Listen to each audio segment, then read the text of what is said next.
Hello everybody and welcome to the first ever video of my VOD breakdown series. Here I'll break down your VOD to help you become a better Valorant player. Our brave soul today is Pixelrex. He's a Plat 3 player who just recently lost his precious Diamond 1. I'm Diamond 1.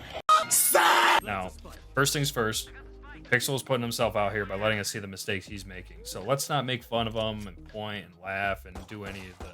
Dude, finish your kill, please. No, dude, aim. Pixel, what the I have a couple things I want to point out for this VOD.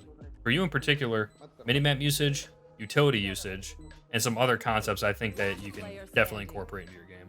Overall, I think your mechanics were fine. There's just a little fine-tuning that you could do here and there, but we're not going to really focus on that. So let's get to the first bullet point. All right, so the first thing I want to talk about is your information gathering skills. So currently, we're not in US servers, meaning that the communication here is, well, rather poor and non-existent, and it was. Nobody was really talking all that much, so who's our best friend in this situation? Why, of course, the Minimap. And luckily for you, you have great Minimap settings. You can see the entire map, which a lot of people don't actually have, so if you can't see your entire Minimap, please fix it. If your team won't tell you where people are, this little guy can. If you can't get comms from your team, you'll have to be checking this constantly to make up for the lack of communication. But despite all of this, I don't think you're looking at it enough or actually taking note of the information that you're given on the map. So right here, you just saw a Viper mid. Does this guy call it out? No. But it's going to be important for later. You TP out. This Sova just backed up off of mid. Just gave it up. Did he tell you? I don't think so. He's just like mumbling under his breath. But he gives up mid. Mid is still not clear. We haven't seen Viper in a couple of seconds. You see that there's two people on A. Still Viper not accounted for. And you just have your knife out. You're like, yeah, let's go take A. Oh, no. Viper's here. Only if we knew that. Oh, wait, we did. So we saw her here. You should have accounted for this because you saw her on the map. Your Sova gave up mid. So when you have teammates that aren't really calming that much, you need to account for this. You saw Viper mid. She hasn't been spotted for a while, and you're just running with your knife out mid. That is not good. All right. Now for Exhibit B of missed opportunities on missed information. So, you sent a nice little TP into their spawn, which I love this TP actually. But it would have worked only if you spotted that. Did you miss it? Here, let me take it back a little bit. Wait for it. And right there. Now, I don't think this is a Phoenix clone, but I'm pretty sure that is an enemy standing right next to you that you didn't see. Now, I can somewhat excuse this because you were just looking right. Like, whatever. You're not staring at the left side of your screen, I'm assuming, which is fine. But he did pop up on your mini-map. Right there. And you can see his portrait there. That little question mark's still there. And now it's gone. But you had a couple seconds to figure out that there was someone behind you. All you had to do is glance at this massive little mini-map on your screen. Because of it, you missed out on a free kill. And you do get a pick here, which is nice, but you could have had two. But what added insults to injury here is that when you did die, you see him in the death cam, which I thought was pretty funny. Look at that. You're just staring right at him. He was next to you the whole time. And what's even funnier is your Raze doesn't even see him either. Look at this. Ready? Oh! Now, to help with this, there's another concept I learned from another coach on YouTube called the driver's protocol. Now, the protocol is simple. Just imagine you're driving a car, right? So, imagine this as your windshield. And then you got your mirrors, right? You got your left mirror right there. Your rear view up here. That's your right mirror. And you can just look at this as your little like audio console, whatever.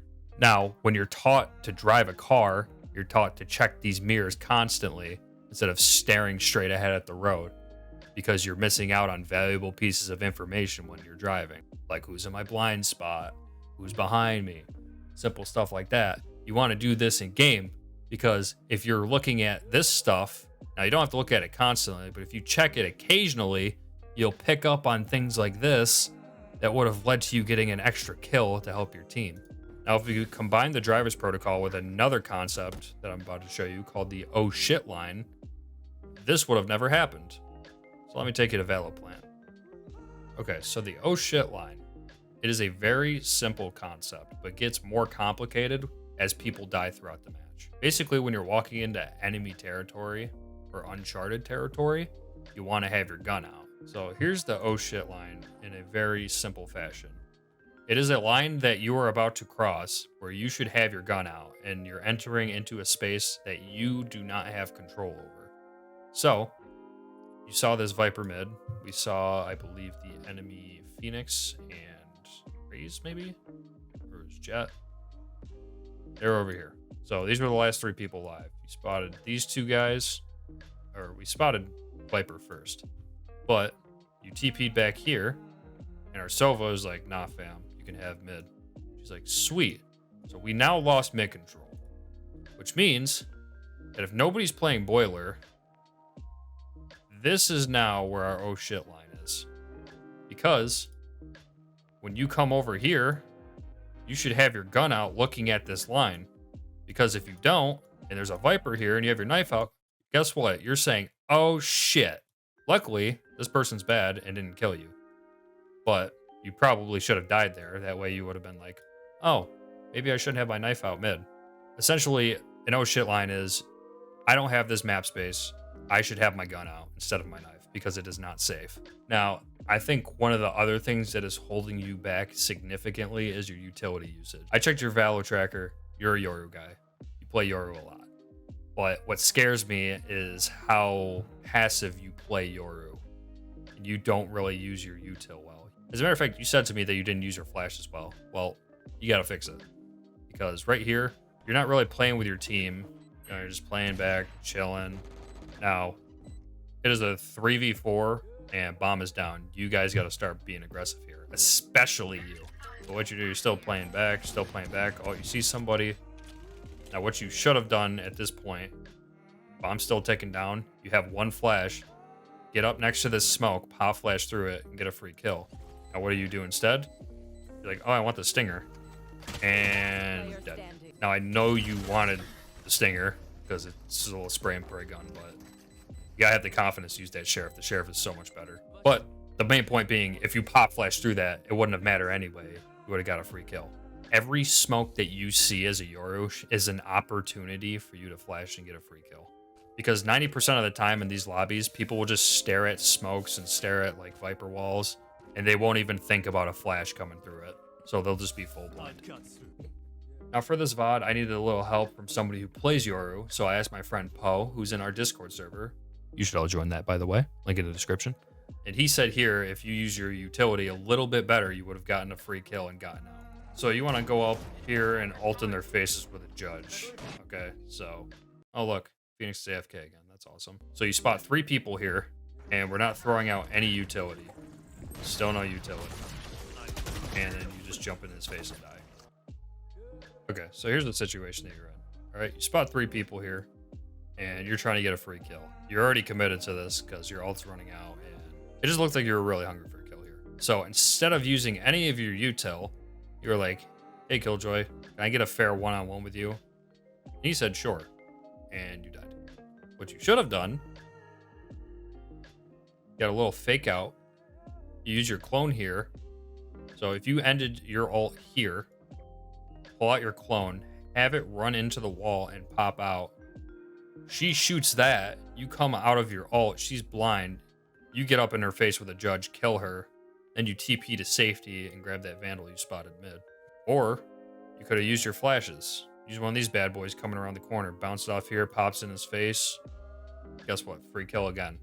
Take this person's gun or take that gun you saw mid. But you're not really using Yoru to his fullest capability. He has great outplay potential. He has a get out of jail free card. It's not as good as the other people's, but you still have it nonetheless. You have these great flashes that people can't really see coming most of the time. And you're not using them. You're giving people even gunfights. What you really want to do is make the gunfight as unfair as possible. I don't care if you spam every single one of your abilities on one person. If you get the kill, that's all that matters. Now, I'm not saying util dump one person every single time, but I mean, you're not really using your util as much as you should be. Now, the last exhibit of you not using your util to its fullest ability is right here on round 21. So right here, you come up, and oh shit, there's a Viper ult. Grab your orb. And now tell me what you think. What do you think you could do in this situation? Do you have anything at your disposal? Anything at all that could possibly get this Viper killed? Now, when we saw this, Poe was losing his mind. He couldn't believe that you just let this Viper all go down. And you're like, okay, rotate. Because what people usually do is Viper on enemy team will be like, all right, I'm ulting B, stack A. And they'll send most of their people A. And they'll have like Viper just solo this because she's in her ult and probably have somebody mid. That's what I would imagine they're doing right now. You have your ult. It's just a free piece of util that you can go in safely, find this Viper, have your teammates either chase her, shoot on your pings.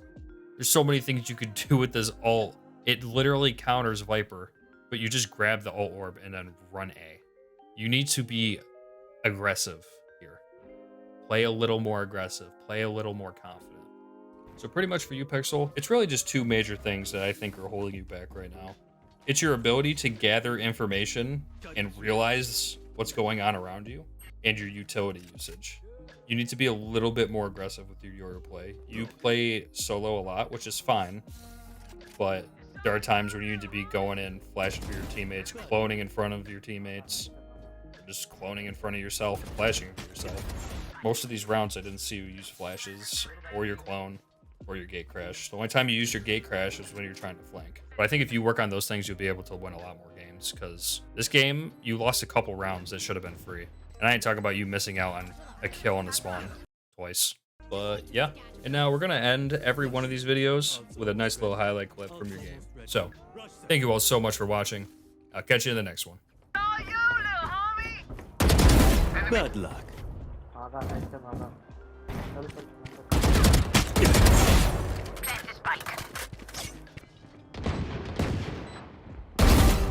Three. One enemy remaining. Flawless.